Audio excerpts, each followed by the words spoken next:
So, Erik, I'm curious as a coach, what's it like talking truth to power? Yeah, that's what I love most about the work, I think. But it is a very uncertain outcome. So sometimes you can see it in the eyes of the client that you're kind of losing them. You're trying to reach out, but you said something that's just so out of their normal thinking, or so blunt, or without knowing it, without being able to predict that, you sometimes lose a client because they feel, this is somebody from a business school or from another country. They don't understand really what it is like for me.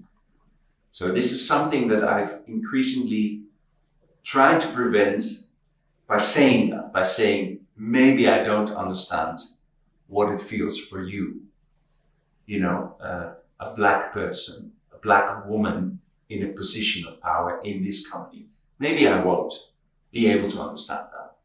And usually you're now nodding. Usually they nod even harder than you do right now. So they recognize that a lot of people who are different, or especially when there are social differences and other people are more privileged maybe, that they don't fully understand them. So I try to kind of,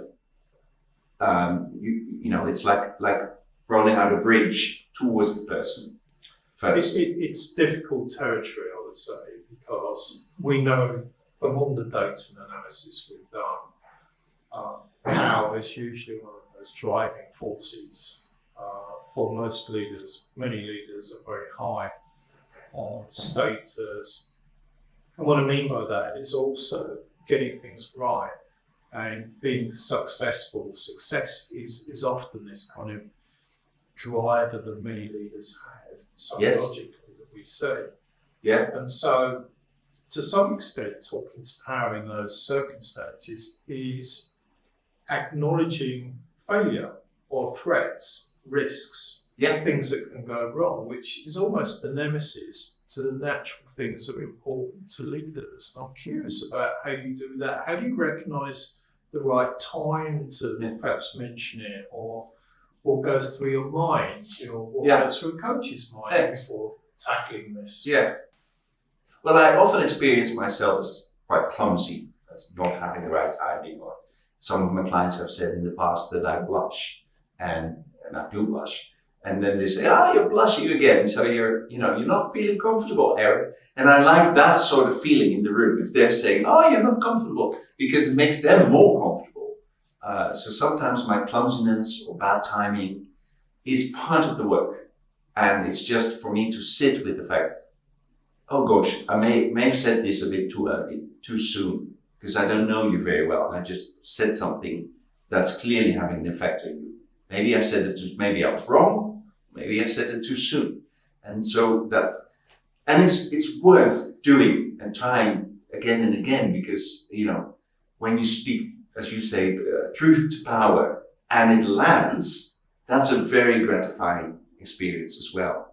So there's an immediate closeness. So you go from two individuals talking to one person looking at the same thing. So you feel very connected, and it's just nice to be in a room where somebody makes a big discovery that's going to help them. Maybe I sometimes comment on lack of eye contact. Some leaders, they're maybe a bit nerdy and they don't make much eye contact.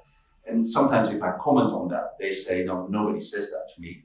And then they go back home, they check it at home, and they come back to me and say, my daughter said the same, and it's transformative for them. And just to be with a transformation like that, this is a simple example, but is very gratifying.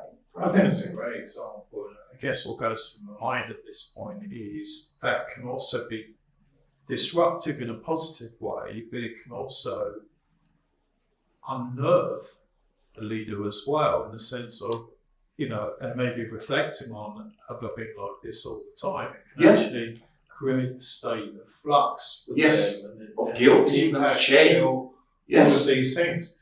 So I guess the question in my mind comes to, what should a coach do? Do you leave it at that, for example, difficult, do you need to help them with a strategy to overcome it? Do you explore that there and then, or do you need to allow them to just soak it up? It depends very much. Yeah. You know about bad news conversation. If it's bad news, unexpected bad news, you have to give them quite a lot of time maybe to work that through. But in other occasions, it can be like, now I know why nobody goes along with this. Now I know.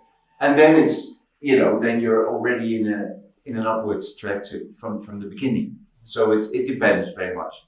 And it can even be, because it could be damaging, couldn't it?